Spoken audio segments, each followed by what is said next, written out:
दरअसल अपोजिशन के पास कोई मुद्दा नहीं है, वो बात करना नहीं चाहते, वो फेस नहीं करना चाह रहे हैं। जनता ने एक जनादेश दिया है नीतीश कुमार के नेतृत्व में एनडीए को, तो उससे वो घबराए हुए हैं और उनके पास बात करने के लिए नहीं, इसलिए इस तरह के बहाने ढूंढते हैं और डेमोक्रेसी को, लोकतंत्र को लगातार राष्ट्रीय जनता दल और उनके अलायंस पार्टनर कमजोर कर रहे हैं। देखिए, तेजस्वी यादव जी की बदकिस्मती यही है कि उन्होंने कभी बिहार को और बिहार के विकास को सीरियस नहीं लिया। न वो सदन को सीरियस लेते हैं, न बिहार की तरक्की को सीरियस लेते हैं। अगर वो सीरियस ले रहे होते तो उनको रहना चाहिए था सदन में। अपोजिशन लीडर हैं आप, और इस तरह की जो एक्टिविटीज है उनकी, उससे जनता में उनकी इमेज खराब लगातार हो रही है। और आगे मुझे लगता है अगर यही रवैया रहा उनका, तो जनता उनको अपोजिशन के लायक भी शायद नहीं समझेगी। अगर इसको छोड़ दिया जाए, क्या चाहते हैं लोग? अपोजिशन को लोग ये चाहते हैं कि इसी तरह सड़कें बंद हो जाए, बाजार बंद हो जाए, शहरों में चलना फिरना बंद हो जाए। तो ये सब सही नहीं, इस तरह की बातें करना। राजद और महागठबंधन लगातार डेमोक्रेसी यानी कि लोकतंत्र को कमजोर करने का काम कर रहे हैं। उनके पास बात करने के लिए कुछ नहीं है तो बहाना बनाते हैं। ये आरोप एमएलसी खालिद अनवर ने लगाया है विपक्ष पर। जब विपक्ष के बारे में सवाल किया गया कि विपक्ष लगातार कह रही है कि उनको आज सदन में बोलने का मौका नहीं दिया गया है, विपक्ष को वॉकआउट करना पड़ा, तो इसको लेकर के एमएलसी ने कहा कि विपक्ष ने खुद से वॉकआउट किया, क्योंकि स्पीकर के हाथ में होता है कि किसको पहले बोलने का मौका दिया जाए। और आज मुख्यमंत्री नीतीश कुमार को निकलना था, जल्दी से, उनके पास समय कम था, तो इसके लिए आज पहले मुख्यमंत्री नीतीश कुमार को बोलने का मौका दिया गया। और वही विपक्ष चाहता था कि पहले वो बोले और उसके बाद सत्ता पक्ष के लोग बोले। तो इस बात से नाराज होकर विपक्ष वॉकआउट करके वहां से निकल गया और बाहर आकर के बहाना बना रहा है कि बोलने का मौका नहीं दिया गया और तमाम जो चीजें हैं वो विपक्ष कह रहा है। ये कहना है एमएलसी खालिद अनवर का। देखिए क्या कुछ कहते हुए नजर आ रहे हैं एमएलसी खालिद अनवर।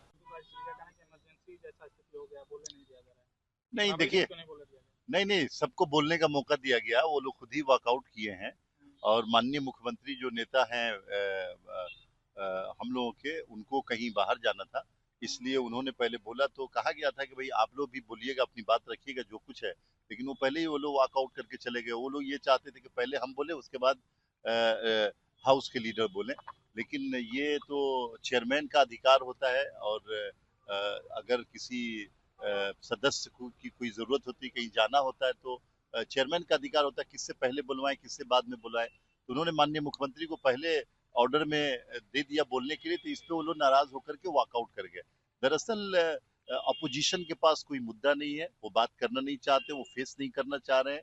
जनता ने एक जनादेश दिया है नीतीश कुमार के नेतृत्व में एनडीए को, तो उससे वो घबराए हुए हैं और उनके पास बात करने के लिए नहीं, इसलिए इस तरह के बहाने ढूंढते हैं और डेमोक्रेसी को, लोकतंत्र को लगातार राष्ट्रीय जनता दल और उनके अलायंस पार्टनर कमजोर कर रहे हैं। तेजस्वी यादव अभी सदन से बाहर चल रहे हैं, अभी लगातार उनको एलिगेशन लग रहा है कि सदन में नहीं आ रहे। देखिए, तेजस्वी यादव जी की बदकिस्मती यही है कि उन्होंने कभी बिहार को और बिहार के विकास को सीरियस नहीं लिया।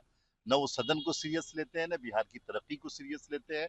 अगर वो सीरियस ले रहे होते तो उनको रहना चाहिए था सदन में।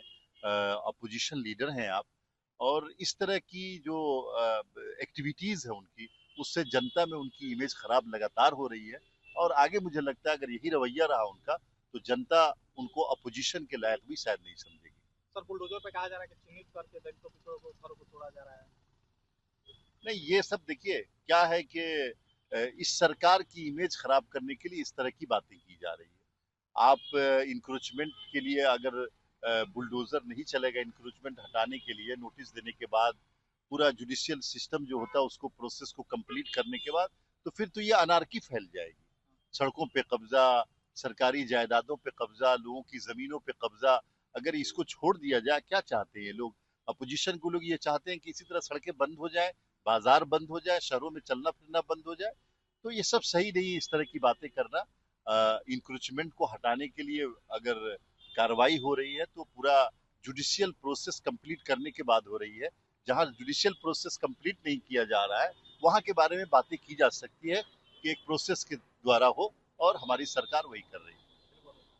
तो आपने सुना किस प्रकार जो है एमएलसी खालिद अनवर आरोप लगाते हुए नजर आ रहे हैं कि राजद और उसके जो सहयोगी दल है वो लगातार लोकतंत्र को यानी कि डेमोक्रेसी को जो है वो खत्म करना चाह रहे हैं और उनके पास कुछ भी मुद्दा नहीं है बात करने के लिए, तो वो बस बाहर आकर के बहाना बना रहे हैं कि उनको बोलने का मौका नहीं दिया जा रहा है। बहरहाल इस खबर में इतना ही। आप क्या सोचते हैं कमेंट बॉक्स में अपनी राय हमारे साथ जरूर साझा करें और तब तक के लिए बने रहे हमारे साथ और देखते रहे हेडलाइंस बिहार। धन्यवाद।